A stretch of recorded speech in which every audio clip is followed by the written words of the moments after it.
د افغانستان خاورې ته له اشغالګرو سره له لویدیځه د راغلي اور له زیانه د هیواد هیڅ سیمه په امن نه ده پاتې شوې.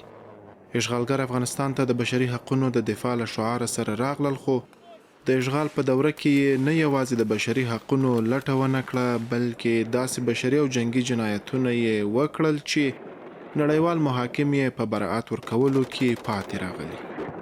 له دې بشري او جنگي جرایمو یې ښایي په نشت حساب افشا شوي وي، خو پر ډیرو یې سترګې پټې شوي او د براءت ورکولو هڅه یې کیږي. خو دلته په افغانستان کې قرباني کورنیو او یتیمانو ترڅنګ غرونه، هوارې، کنډواله کورونه او تازه جوړې شوې هدیرې د حال په ژبه د اشغالګرو پر جنایتونو شاهدي ورکوي. دا په الهي قدرت ښایسته شوې سیمه د نورستان ولایت د کامدیش ولسوالۍ پتیګل دره ده.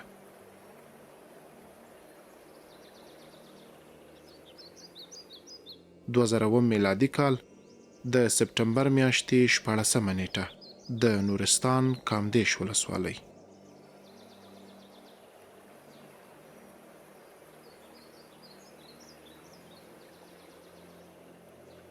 د اشغالګرو د چاپو لړۍ تر دې غرنیو سیمو پورې ورسېده.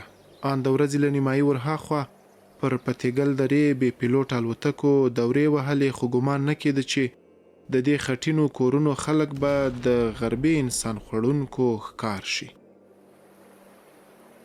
ورځ د کلیوالو په ورځنیو کارونو عادي پیل شوې وه، خو د شپې شاوخوا 9 بجې د یرغلګرو څرخي الوتکو پیاده عسکر د دې درې پر لوړو خوشې کړل او له عامو خلکو ډک کلی په بشپړ ډول محاصره شو.